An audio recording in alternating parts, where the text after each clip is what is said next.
Hi everybody, welcome to another edition of the Dr. B Show. I'm your host, Dr. B. I interview during my 5-year anniversary event Mike Santos. He's an amazing human being. We discuss his upbringings in Newark, to what he did at MLB, to what he's doing now on his own. So I hope you enjoy the episode. It's amazing, especially for those in real estate. Enjoy. Hey man, Mike, tell everyone about yourself. So first, thank you for having me. I appreciate everyone being here. It's during the week, and we all know everyone's busy. We have busy schedules, lots going on. So, again, I do these all the time. And when a special friend asks me, I really take it to heart because I know Jairo for a long time. A little bit about myself. I'm 45 years old. I'm an old man. I've been in the banking. That's great for 45. Well, thank you very much. I drink a lot of water. I've been in the mortgage business and real estate business since 2001. So a really long time.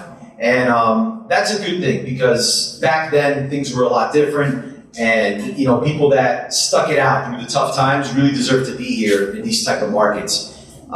Been doing mortgages for a long time. I grew up with a single mom. So the main thing that got us out of a certain lifestyle was real estate. So I hold real estate really close to my heart because it's something that I truly believe in. It's a passageway through wealth. And here I am, 23 years later, still in real estate and mortgages. Wow, 2001, right? So 2001, yeah. Was it right before 9/11, or tell us about that? It was right after 9/11. It was right after 9/11, and the Patriot Act came out. That was a big deal. That changed the way we did business, right? The way we approved people. Say again? Good. A lot's changed since then, Jairo. Absolutely. Sure. I was a mortgage broker back then. Then I went into mortgage banking. Just so you guys know the difference, a mortgage bank is a bank, right? You're stuck there with the same products. A mortgage broker has an array of products, right? That's kind of like the main difference. Recently, though, I have opened up my own mortgage brokerage. So that was a leap of faith not really a leap of faith. It's the business that I've been in for 23 years. But it was, again, out of my comfort zone. So that's what we're doing now. We're on the brokerage side, which allows us to give you guys more options, right? A lot more options. So Wanted to turn the clock back a little bit. So tell us about educating yourself. What schooling? Tell us about that. Sure, yeah. Hey, how you doing? Come on in. Come on in. Have a seat. Relax. How you doing? So it's funny, walking down Wilson Avenue, I grew up in this area, in this neighborhood. I used to live on Van Buren. I lived on Ann Street. I went to Wilson Avenue School, which is right across the street. So I grew up in this area. I moved out of Newark, went into Elizabeth, went to middle school there, another great city, just like Newark. And then I moved to Union, right? That's where I graduated high school. Now, when I graduated high school, let's just say my mom had a little bit of a hard time with me, right? Kind of typical boy, right? Wanted to do my own thing. As soon as I got my driver's license, my mom didn't catch me at home. I started working at the age of 14, bagging groceries. That was my first job. Then I worked at Dunkin' Donuts as a back porter. So I learned at an early age that if you wanted to make money, you had to be responsible for yourself. No one's going to give you handouts. Growing up with a single mom also made me learn that, right? Because we had some struggles. After high school, my main focus, believe it or not, was law enforcement. I wanted to be a police officer. I wanted to be either a police officer, I wanted to get into criminal justice. So, like every other, graduating high school, not really having a lot of direction, I went to college. I did about 6 months in college. Okay. And I didn't like it, guys. And I'm not saying school isn't great. School is great, and I highly recommend school. But it's not for everybody, right? Right. It has to be, you have to want it. You have to like it. Yeah. So I was kind of there for the wrong reasons. I was thinking, hey, if I do this and torture myself, I'm going to graduate one day and make all this money. And that wasn't the case, right? Everyone knows if you go to college, it's not automatically you're going to start making money. It's what you do with your degree, right? And some people say it's who you know in the workforce, right? It's got some truth. So I did about 6 months in college. I noticed it wasn't for me. I left college and I told my mother, Mom, I'm just going to go learn something. I'm going to go be an electrician. I'm going to learn a trade. Oh, I don't want to go work at Dunkin' Donuts again, right? I want to go learn a trade. So I became an electrician. That was a great experience. I worked for a small company. They took me in. They taught me a lot. I worked there for 5 years. I was grateful, but at the same time, I was miserable. I was not happy in that work. I did not like the work. I didn't like waking up early every day. I didn't like knowing that I was going to work in the cold. And it's nothing against someone that does do it. I mean, that's a great thing, you know, learning a trade. I just knew I wasn't going to be happy doing it. So I'll never forget the morning. I woke up in the morning. It's like 6 a.m. My mom's making my lunch. I'm like, 18, 19 years old, and I'm ready to go to work. And my mom looks at me and says, "You are so miserable. You're miserable. Why are you so miserable?" I said, "Mom, I hate what I'm doing. I don't like it. I'm going to keep on doing it because we have to make money, but I don't like it." She says, "Call your cousin Tony. I think he makes great money and he does something really cool."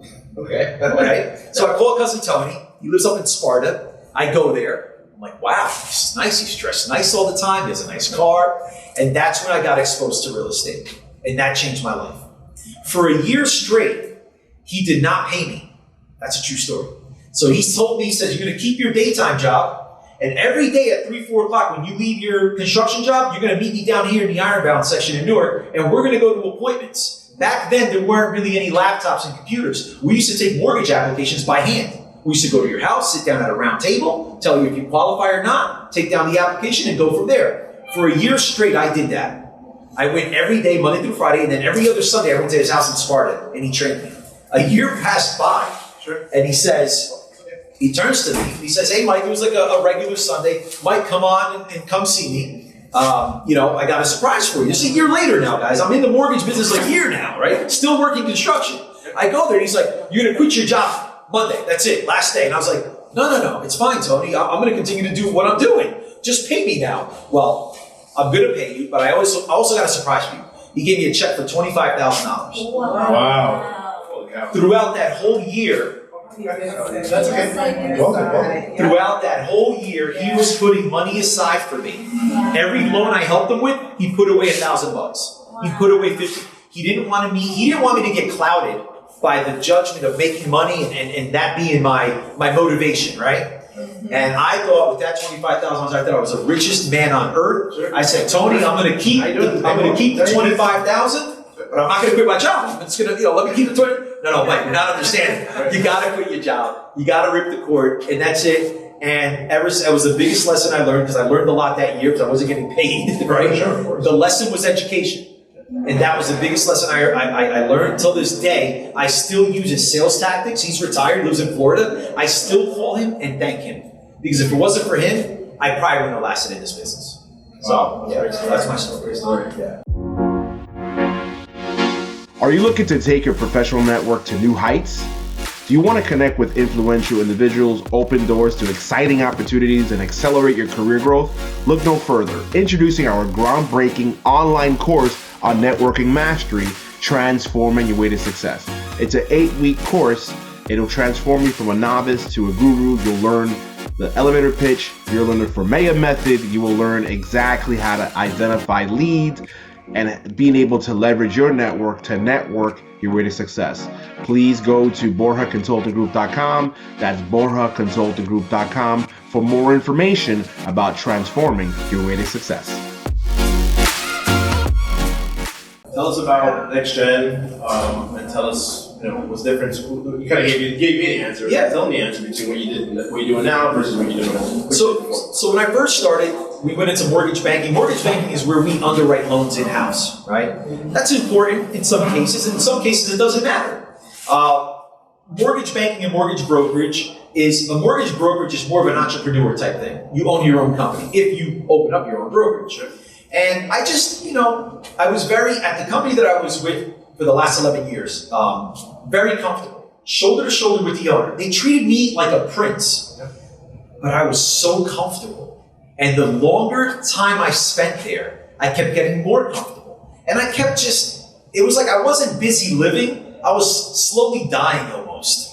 In a happy way. I don't want to be morbid, but I was just is this it? I mean, I'm 45. Is this how I'm going to retire in this little office, in this mortgage company that I'm with the same people? And they're great people. I learned a lot in the last 11 years.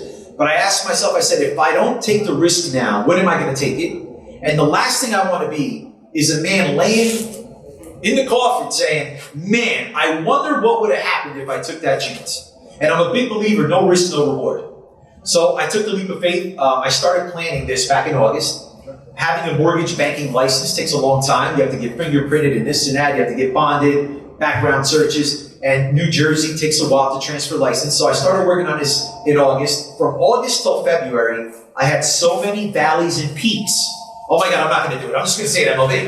I'm just going to stay here. Why? I'm comfortable here. This is fine. What am I thinking? And I was like, why am I overthinking it? I've been doing this for 23 years. No, this is what I want. One of the main drivers that made me do it was to better serve clientele. And I know it sounds cliche, but it wasn't about the money. I kid you not. I was making great money. At the previous company, I was getting treated phenomenal. I just wanted more, and I wanted to be able to offer my clients, my realtors, my attorneys, more options.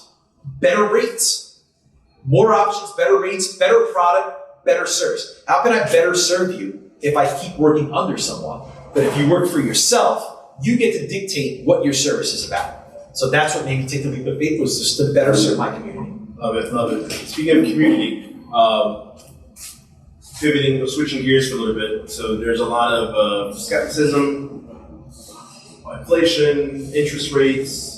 You're talking on the investor side, foreclosure. Is it a good time to buy if you're an investor? So as you guys can imagine, I get that question probably 4 times a day, right? And right. Mike, should we buy? When is the mountain gonna come coming down? When is the avalanche gonna happen? Right.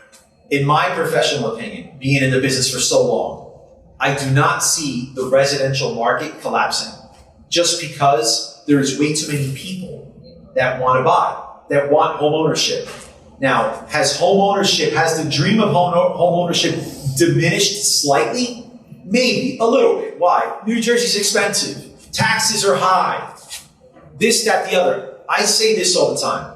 Forget the tax benefits that you get by owning a home. Everybody knows here that you get some pretty decent tax benefits by owning a home, right? Sure. Deductions, depreciation, all that. Forget that. Let's say that didn't exist anymore.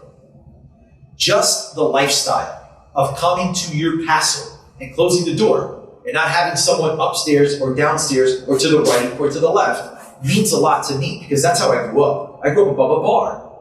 I used to come home and hear music downstairs. My mom would say, I'm so sorry, you gotta go to sleep, you gotta wake up for school. And I would hear music. I would smell different smells because it was an apartment building, right? Sure. And, I don't think the market's gonna fall apart. I think the residential market is very strong, especially in this area.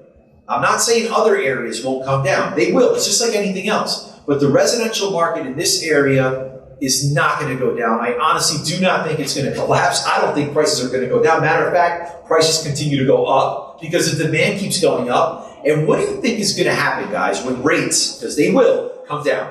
What's your speculation? If it's a hot market now, and there's all type of bidding wars now, people overpaying for properties. Yeah. When the rates come down, are there going to be less people or more people buying? More. Unless you guys know something I don't know, are there more humans coming into the world, coming into New Jersey? They're everywhere. There's people everywhere. The demand for housing will not go down. Now, if we're talking about office space, that's different. I think office space is going to go down. I think it's going down because of COVID, because of people working from home. Those type of real estate deals, yes, retail, that's taken a little bit of a whipping, right? But residential, guys, absolutely not. And I say this, if you're lucky enough to qualify for high rates, buy it. Buy it with the high rate, because you are married to the house and you're only dating the rate. The rate you can always refinance. You're better off buying a house that's below market or a little bit cheaper than it is next year with a higher rate, because you can refinance. If you wait till rates come down, prices will go up, I think. Marry the house, take the rate. I like it. Are you looking to take your professional network to new heights?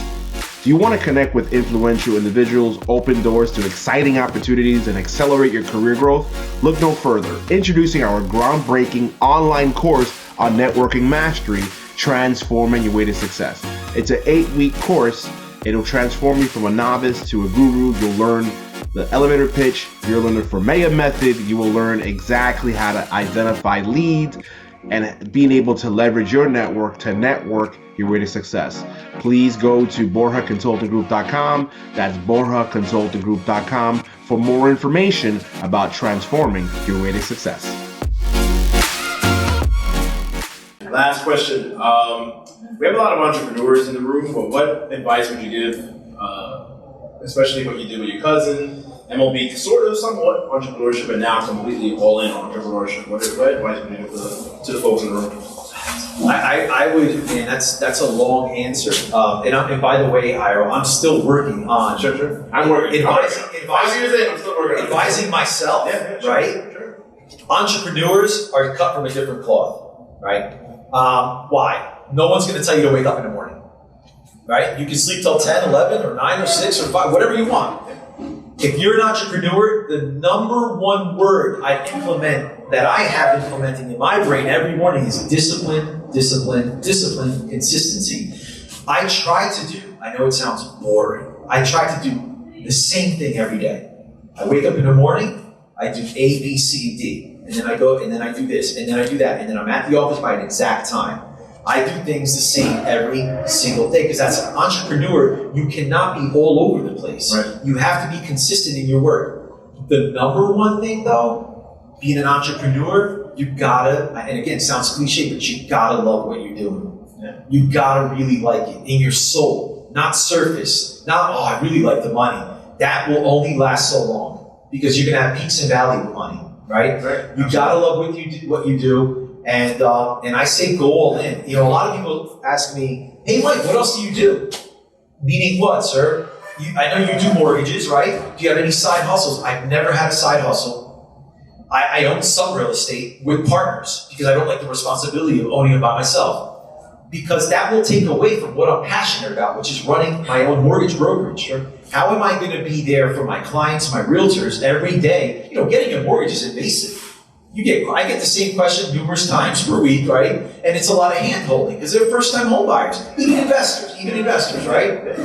So you got to really like what you do so your clients feel it from you, right? You know how sometimes you speak to people and you end up like, oh my God, that person was, I don't know, that person was a little nasty. I don't ever want my client, even if I'm having a bad day, you have to X that out and talk to your client like you're having the best day. And that, you know, you're selling the dream, which, you know, buying a house is kind of the dream, right? It can be a nightmare sometimes, right? But typically it's the dream. But if all entrepreneurs out there do not lack the confidence in yourself, step on the gas. Keep going. You're going to have hurdles. But I tell you, there's nothing like owning your own business. And I'm telling my son that. My son's 17 and he's going to college soon. And I'm afraid for him. He's going to go to school, right? He likes business. You got some guests here. We're live, man. We're live, folks. So you go to school. I'm looking at my own son. And I'm like, when he graduates college, what's going to happen? He's going to get a job in the real world and have an office job and what, like be behind the desk? And I'm looking at my son. His name's Charlie. And I'm like, Charlie, it hurts my soul to think you're going to work for this corporation and make great money, but you're going to be slowly being miserable. That's why I say, if you're an entrepreneur, go all the way. Step on the gas. Go all in. The best investment you'll make is yourself. All the way from health, fitness, buying suits, everything. It's not a waste of money to buy nice shoes and a nice suit. If you're out there working, unless they sit in your closet doing nothing, but if you're putting it on, it's your costume. So the best investment is yourself. Invest in yourself as much as you can. Where can people find more information or connect with you? Yeah, I'm on Instagram at Mike Mortgage. That's my Instagram handle. I don't know my Facebook. My assistant and partner Luisa here would know. What's my Facebook? Mike Mortgage also. Mike Mortgage also. So Mike Mortgage. And then my blog site is MikeMTG.com. MikeMTG.com. And you know, I'm online. You guys can always call me. I always tell people that I first meet, you don't have to call me and tell me you have a deal. Just tell me you have a question. Because I love questions about real estate and mortgage. I truly do. I mean, I vomit this stuff out the mouth. I love talking about it. So no problem. Call me anytime. Mike Santos, everybody. Give him a round of applause. Thank you. Carry on networking. That's a wrap with Mike Santos. I hope you enjoyed the episode of Mike Santos. I hope you're inspired, especially I did it live in front of all my friends and dear close familia during the 5-year anniversary. I hope you enjoyed it and see you next time.